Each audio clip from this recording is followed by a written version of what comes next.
Hello friends, मेरा नाम है अमित यादव और आपका फिर से स्वागत करता हूं एक बार मेरे इस यूट्यूब चैनल में। दोस्तों, आज हम क्या पढ़ने वाले हैं? आज हम पढ़ेंगे द ग्रीन रिवॉल्यूशन।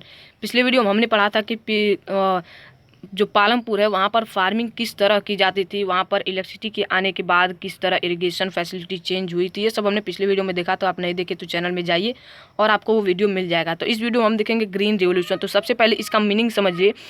कितने लोग इसका मीनिंग ये समझ लेंगे कि ग्रीन रिवॉल्यूशन, ग्रीन मतलब हरा और रिवॉल्यूशन मतलब क्रांति, हरे लोग क्रांति करने लगे। तो इसका मतलब ये नहीं है। ग्रीन रिवॉल्यूशन मतलब हरियाली आ गई थी वहाँ पर पालमपुर में, या फिर कहें कि हमारे मतलब कि यहाँ पर जो भी चीज़ें बताए गए मैं आपको बता देता हूँ। लेट 1960 तक farmers in the Punjab, Haryana and western Uttar Pradesh, जो वेस्टर्न उत्तर प्रदेश के फार्मर्स थे, हरियाणा के फार्मर्स थे, पंजाब के फार्मर्स थे, वो लोग HYC सीड्स का यूज करने लगे थे। जैसे मैंने आपको बताया था कि मॉडर्न इरिगेशन में HYC, high yield variety of seeds जो होती हैं उनका यूज करते हैं, जिससे कि प्रोडक्शन भी इंक्रीज होता है। और इरिगेशन लोग कर रहे थे, टाइम टू टाइम उसे सिंचाई कर रहे थे उसकी। The chemical fertiliser and pesticide to increase the yield products. अब देखिए क्या हो रहा है।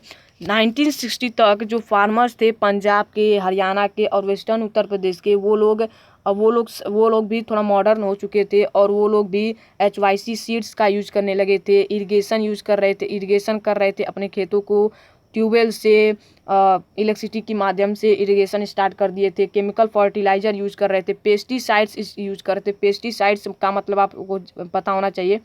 पेस्टिसाइड्स होता है कि जो फसल में कीड़े लगते हैं उन्हें मारने के लिए जो दवा होती हैं उन्हें पेस्टिसाइड्स कहते हैं। टू इंक्रीज यील्ड मतलब कि प्रोडक्शन को इंक्रीज करने के लिए इन सब का यूज किया जाने लगा था, जिसके वजह से पूरी हरियाली आ गई थी। अब देखिए, अब ये सब होने की वजह से अब एक क्वेश्चन आता है, विल द लैंड सस्टेन? क्या लैंड में कुछ कमियां नहीं आई थी? लैंड बिल्कुल वैसा ही था। तो देखिए यहाँ पर क्या हो रहा है। साइंटिफिक रिपोर्ट्स के माध्यम मुताबिक modern farming method have over used the natural resources. देखिए यहाँ पर क्या कह रहा है।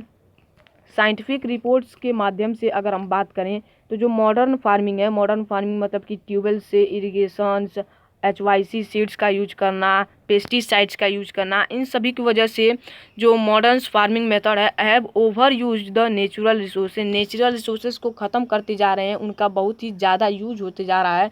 तो इसका निगेटिव इम्पैक्ट भी पड़ रहा था। Negative impact of green revolution में क्या था, मैंने आपको बताया कि चारों तरफ हरियाली आई थी।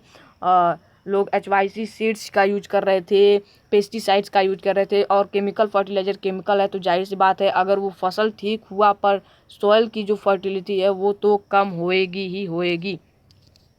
तो देखिए यहाँ पर क्या हो रहा कि negative impact of green revolution, ये क्वेश्चन बन सकता है। तो green revolution association with the loss of soil fertility due to increase use of chemical fertiliser. Green revolution जो चल रहा था वहाँ पर, उसकी वजह से जो सॉइल की फर्टिलिटी थी वो भी बहुत ही घटते चली जा रही थी। वो भी सॉइल जो है वो लेस फर्टाइल होते जा रहा था, मतलब कि उसकी फर्टिलिटी घटते जा रही थी, क्योंकि लोग बहुत ही ज़्यादा मात्रा में केमिकल फर्टिलाइज़र यूज करने लगे थे।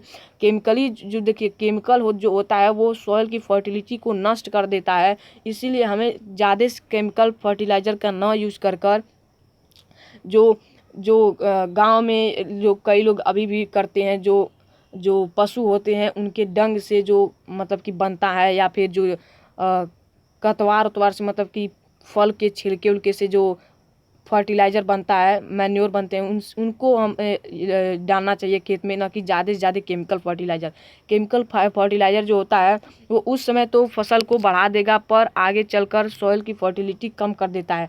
तो वही बात हो रहा है यहाँ पर कि जैसे जैसे केमिकल फर्टिलाइज़र का यूज बढ़ता गया, सॉइल में फर्टिलिटी जो है सॉइल फर्टाइल था वो उसका मात्रा कम होते गया।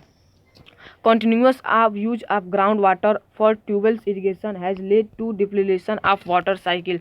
जब लगातार जो ट्यूबवेल्स थे उनसे पानी का सिंचाई होने लगा, खेतों की सिंचाई होने लगी पानी निकाल कर ट्यूबवेल से, तो जिसके वजह से जो वाटर साइकिल हो रही थी वो पूरे अच्छे तरह से नहीं हो पा रही थी, पानी की कमी पड़ने लगी थी। देखिए continuous use of ground water for tube wells, जो ज़मीन के अंदर की पानियाँ हैं उनको ट्यूबवेल से निकाल कर इरीगेशन करने लगे थे लोग, और इसका कॉन्टीन्यूअस यूज कर रहे थे, जिसकी वजह से वाटर साइकिल नहीं हो पा रही थी और बरसात भी कम होने लगा। जब वाटर साइकिल नहीं हो पा रहा था तो बरसात भी कम होने लगा, जिसकी वजह से रेनी सीजन में लोग भी ट्यूबवेल्स यूज करने लगे, और जिसकी वजह से पानी की कमी तो बिल्कुल ही होएगी।